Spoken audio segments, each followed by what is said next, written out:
Assalamualaikum warahmatullahi wabarakatuh. Perkenalkan, nama saya Zulfi Eka Pratama. Saya dari Universitas Terbuka. Di sini saya dengan NIM 0535259984 dengan dari UPBJJ Jakarta. Di sini saya ingin mempresentasikan tugas dengan mata kuliah pemrograman berbasis desktop. Oke, langsung saja kita mulai ya.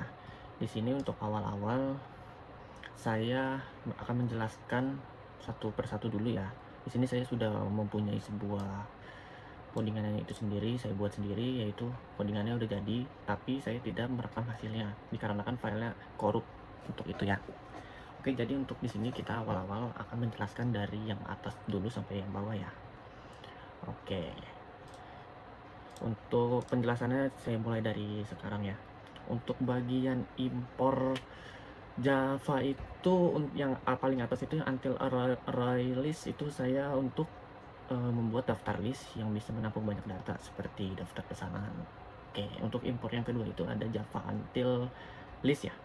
Untuk Java until list itu tipenya tipe umum untuk list seperti itu, sepertinya seperti wadah agar program fleksibel. Selanjutnya itu yang ketiga impor Java util map.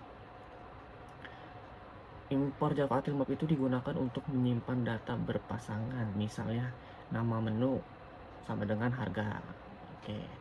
Untuk selanjutnya impor Java util link hashmap itu untuk versi map yang menyimpan data berurutan. Sekali lagi data berurutan ya.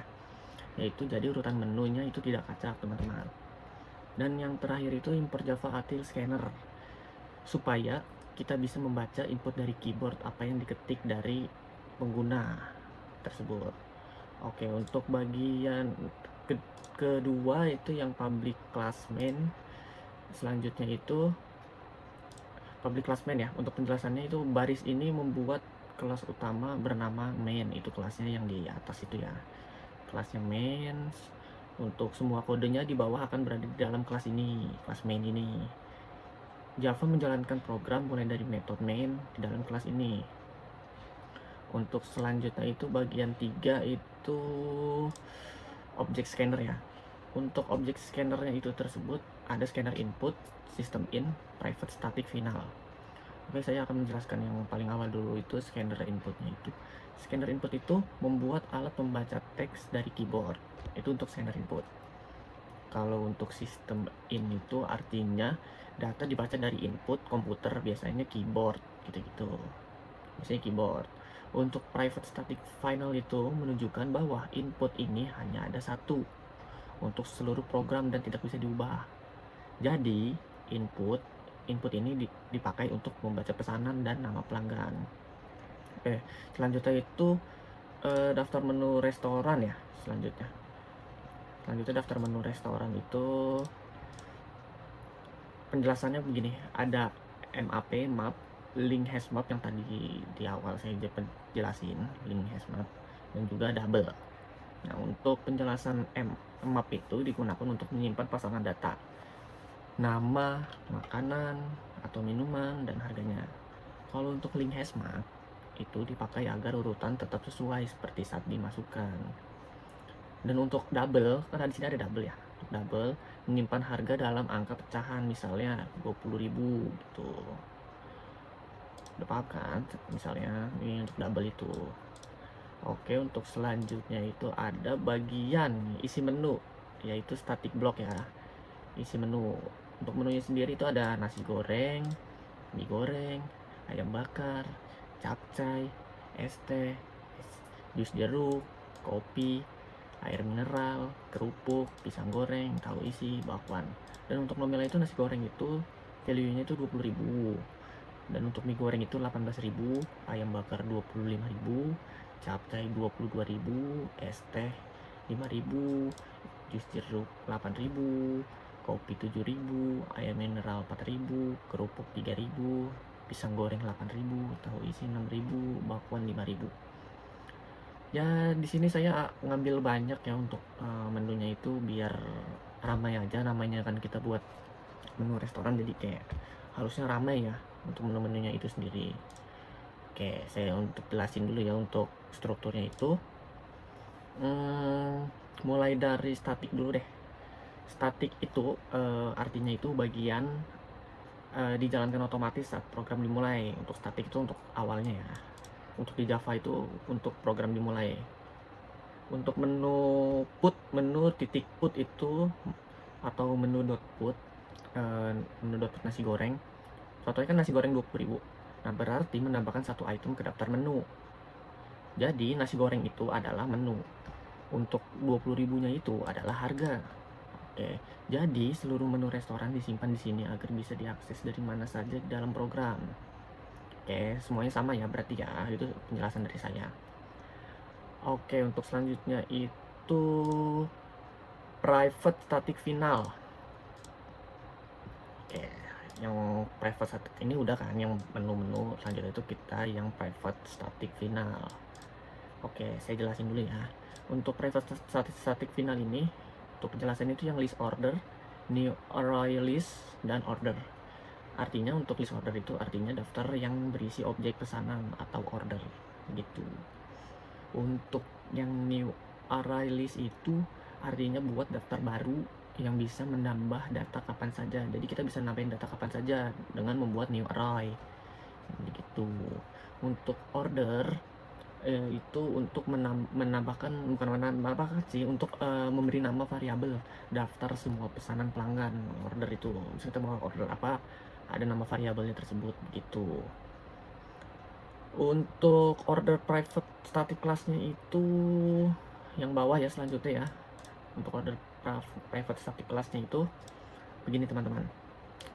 Ada yang namanya menu ya, ada yang namanya menu itu name, ada quantity, jumlah, ada price itu harga. Oke, ini ya sama aja sih sebenarnya, atas atau bawah sih. Oke, untuk penjelasannya itu name-nya itu ya tau lah, nama gitu, quantity itu jumlah, untuk price itu harga satuannya. Dan untuk penjelasan ini selanjutnya, this name artinya isi variable di dalam objek sama dengan nilai yang dikirim saat pesanan dibuat. Jadi setiap pesanan pelanggan akan disimpan dalam bentuk objek order gitu teman-teman. Objek ordernya itu di mana? Ya di sini yang tadi, yang private static class order gitu. Oke. Untuk selanjutnya itu ada public static void. Untuk public static void itu sendiri di sini kan emang dikit ya, public static void ya. Oke, saya akan jelasin dulu ya. Untuk penjelasannya itu tampilkan daftar menu, masukkan pesanan, dan cetak struk. Untuk tampilkan daftar menu itu menampilkan daftar makanan, minuman, snack. Itu tampilkan daftar menu. Kalau untuk masukkan pesanan ada tempat pengguna mengetik pesanan mereka. Masukkan pesanan. Kalau cetak struk menampilkan struk pembayaran dengan total dan diskon. Gitu. Oke, selanjutnya adalah private static void, tampilkan daftar menu. Oke, ini ya. Yang ini lumayan panjang nih teman-teman. Untuk private static void, tampilkan daftar menu. Saya memakai sistem steam out print in ya. Oke, untuk sistem out print digunakan untuk mencetak teks ke layar. Menu dibagi 3 kategori. Kalau saya mengambil 3, makanan, minuman, dan snack. Snack itu buat tambahan aja sih sebenarnya. Dan sebenarnya tidak ada yang rumit sih. Hanya teks agar pengguna tahu pilihan menunya aja gitu. Oke.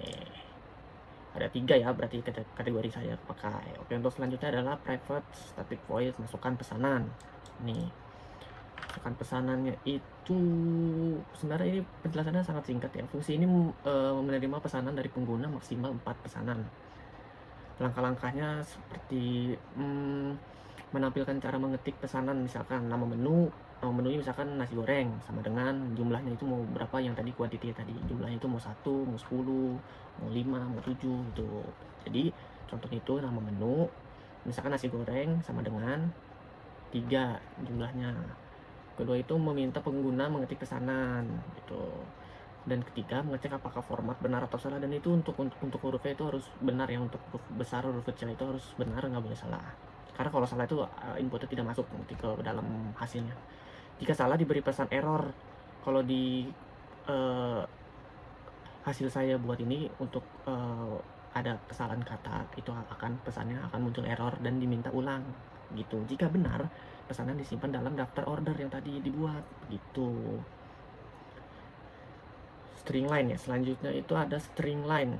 Yes, string line. Untuk string line itu membaca satu baris dari keyboard lalu menghapus spasi di depan dan di belakang. Selanjutnya ada memisahkan teks berdasarkan tanda, sama dengan misal nasi goreng sama dengan 2 akan menjadi nasi goreng di atasnya part 1, nasi gorengnya 2, itu untuk memisahkan tanda sama dengan gitu.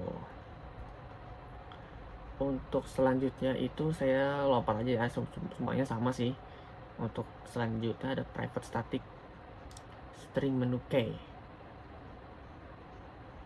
Oke. Ya, ini ada string menu key ya untuk selanjutnya. Private static string menu key ini. Oke, untuk penjelasannya ini lumayan simpel sih ya. Bos ini mencari nama menu yang diketik user di dalam daftar menu. Contohnya kayak equal ignore case, itu perbandingan huruf besar kecil tidak masalah. Tetapi jika ketemu atau mengembalikan nama menu aslinya, jika tidak ada mengembalikan null, itu ada return null. Nah itu sendiri kalau tidak nemu ya, balikan null lagi begitu. Selanjutnya itu ada private static void cetak struk. Untuk cetak struk ini terbagian ini mencetak struk akhir berisi daftar pesanan, total harga, diskon, pajak, biaya layanan, total akhir. Langkah-langkahnya itu sendiri menampilkan daftar pesanan yang disimpan di order, lalu menjumlahkan harga semua pesanan subtotal before diskon, menerapkan diskon beli 1 gratis 1 untuk ST, menerapkan diskon tambahan 10% jika total 100.000 di atas 100.000, menambahkan pajak 10% dan biaya layanannya itu 2.000, menampilkan semua rincian dan total akhir. Selanjutnya meminta nama pelanggan dan menampilkan ucapkan terima kasih. Itu teman-teman. Begitu sih kalau untuk hasilnya ya. Dan untuk contoh perhitungan diskonnya itu, di sini kan saya ada diskon ya untuk di tugasnya. Bentar ya. Ya ini beli 1 gratis 1 untuk ST. Untuk diskon B1 G1 itu beli 1 gratis 1. Untuk diskonnya itu sendiri. Jika beli 2 ST dapat 1 gratis, diskon harga 1 gelas. Kalau beli 3 tetap hanya 1 gratis karena 3 atau 2 sama dengan 1. Tuh.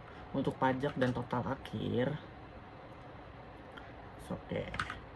Dan total akhir itu adalah diskon ya. Untuk subtotalnya itu pajaknya itu pajak 10% dari total setelah diskon, biaya layanannya tetap 2.000. Oke. Selanjutnya itu ada input nama pelanggan atau yang disebutnya string nama pelanggan. Oke, sebentar. Nama pelanggan ya.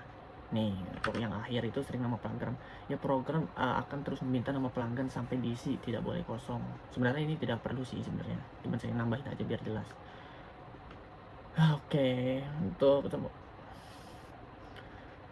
Ya, untuk kira-kira seperti ini sih yang udah saya jelaskan. Untuk hasilnya itu bisa kita cek langsung dengan untuk menjalankan runnya itu menggunakan terminal, kita klik kanan aja untuk melihat hasil yang udah saya buat, dan untuk penjelasannya di awal ya. Oke, kita run Java aja untuk melihat hasilnya. Kita tes ya. Oke. Ya, di sini ada yang tadi saya buat sistem pemesanan restoran, ada daftar makanan yang nasi goreng, mie goreng, ayam bakar, capcay. Untuk daftar minumannya itu ada es teh, jus jeruk, kopi, air mineral. Dan untuk snacknya ini snack atau cemilan ya sebenarnya. Ini itu opsional aja, ini saya tambahin aja karena biar rame aja. Untuk itu ada kerupuk, pisang goreng, tahu isi, bakwan. Nah, untuk cara ordernya itu kita masukkan pesanan Anda. Normal penulisan nama menu sama dengan jumlah maksimal 4 pesanan. Oke. Kita mau ngambil menu apa? Misalkan contohnya kita nasi goreng ya. Ini saya buat nasi goreng. Sama dengan kita mau ngambil untuk nasi goreng itu 120.000, kita mau ngambil 10 deh. 10. Oke, pesanan diterima nasi goreng 10. Untuk pesanan keduanya itu kita ngambil minuman. Untuk tadi kan ada es teh itu udah diskon berarti. Beli 1 gratis 1, harganya itu 5.000. Oke, kita beli es tehnya itu berapa ya? Kita ketik dulu, es tehnya itu kita beli 20. Sorry, harus pakai sama dengan biar hasilnya jelas. Oke, es tehnya 20. Untuk selanjutnya itu kita ngambil cemilannya itu, cemilan atau snacknya itu kita ngambil bakwan aja deh. Yang bakwan deh yang beda apa ya? Harganya pisang goreng. Pisang gorengnya itu kita ambil 6. Dan yang terakhir itu capcay aja. Capcaynya 3. Oke. akan muncul rincian biaya. Setelah kita pesan orderan akan muncul rincian biaya dong buat pembayar. Untuk totalnya itu Rp414.000 dan diskon beli satu gratis satu ST. Harganya kan Rp50.000, jadi setelah diskon kenanya 364 dari 414, 364.000 kan. Dikurangin lah berapa ini? 50.000 dikurangi 50.000. Selanjutnya itu ada diskon 10%, 36.400 yang tadi. Diskon yang awal itu 10%-nya itu hitungannya 36.400. Jadi subtotal setelah diskon 327.600. Kena pajak lah 10%, 32.000 pajaknya. Ditambah biaya layanannya 2.000. Dan kita balik lagi ada promo dan diskon. Di sini diskonnya 10%. Yaitu jadi 36.400. Tambah lagi ada diskon. Promonya kan tadi beli satu gratis satu ya. Diskonnya itu beli satu gratis satu ST. Jadi 50.000. Jadi total diskonnya itu ditotalin sama diskon yang di atas sama diskon ST jadinya 86.400. Nah, jadi untuk total tagihan semuanya itu 362.000 begitu. Dan untuk masukkan nama pelanggan ini saya masukkan aja ya. Biar lengkap. Ya, kira-kira kurang lebih seperti ini untuk penjelasan saya, dan hasilnya seperti ini udah cukup jelas. Dan sorry banget kalau ada penjelasan kata saya, dan mungkin saya akan akhiri sampai di sini. Wassalamualaikum warahmatullahi wabarakatuh.